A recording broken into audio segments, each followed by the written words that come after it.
Hey everyone, welcome back to the channel. Today I wanted to kind of share some squat footage with you all and talk about deloads and kind of their purpose and the mindset that I go into these weeks with.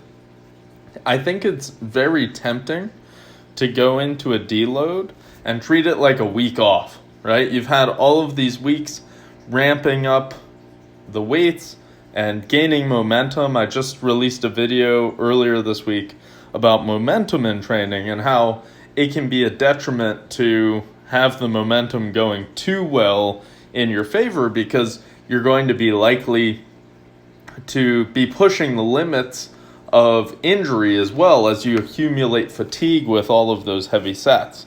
But hopefully either you or your coach or whoever does your programming can recognize through that momentum that it's time to take a step back every once in a while and let the body recover. And that's usually known as a deload week, right? And you can do deloads in multiple different ways. You can deload by decreasing the weight. So that's the way that I'm doing this week, or that my coach Bill McCarthy has me doing this week.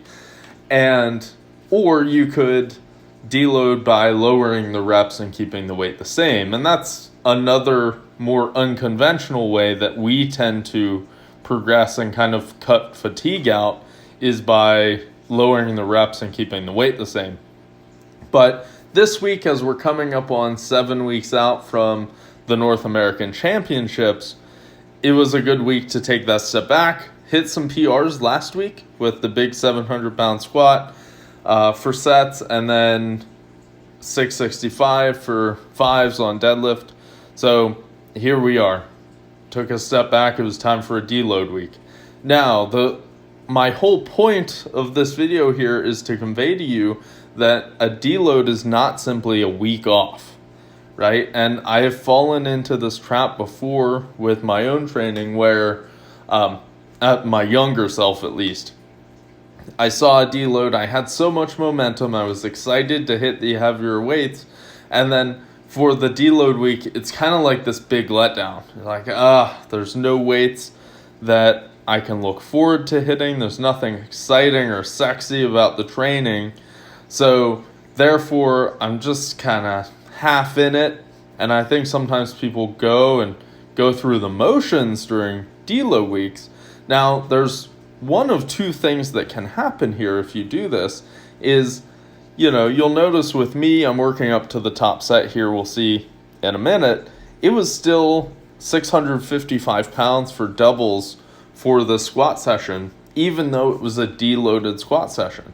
For me, if I don't respect 665 pounds, I'm going to get humbled by it, right? And it's kind of funny.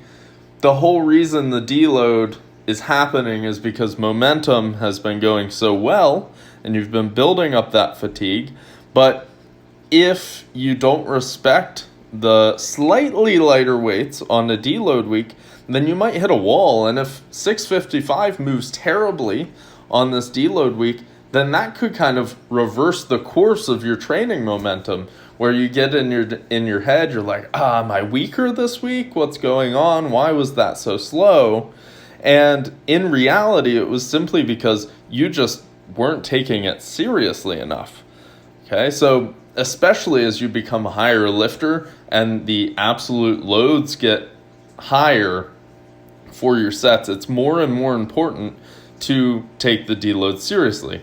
The second thing that can happen is you could injure yourself, right? Kind of sticking with that theme of still having to respect the weight. 655 pounds in my case is heavy enough to injure me if I am not treating it with enough respect. I can't just throw it around and call it a day, go through the motions. Okay, so for me, how I treat deload weeks to try and avoid this problem is treat it with as much enthusiasm as the week before, where I hit the big sets, right? And of course, these sets aren't going to be as difficult, but they also have all of that fatigue from the heavier week before, so they're not going to feel great. And that's how I would kind of convey this week of my own training, things moved well, but not fantastic. But that's fully to be expected on a deload week. That's why you're having it. Second thing is to pay attention to the little things for me. So getting my walkout just right. You'll notice I'm trying to be more patient, especially with the squat rack, to unrack the bar, let it settle, and then start my walkout, because sometimes I get stuck on the J-cups on the squat rack. It's something I'm working on, right? Not hitting that squat rack. Hopefully that has some carryover to meet day, but a week out for nationals, I hit the J-cups and dislocated a rib. So I really don't want to do that again. And a deload week is a good place to kind of start those habits or work on those habits. So there's always something that you can be doing as a lifter to be getting better, and it doesn't have to be, absolute weight on the bar that's improving every week. The other thing that I'm focusing on is my diet. As you know, I started with the Renaissance Periodization Dieting app. I've been keeping my adherence high, over 90% with my diet, and it's starting to pay off.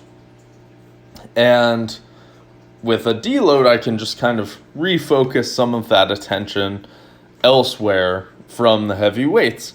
And if you do this deload properly, then you set a nice base that is higher than the last low base of the training block before, and it sets you up, or hopefully sets me up, for another ramp, in my case leading into competition with North Americans.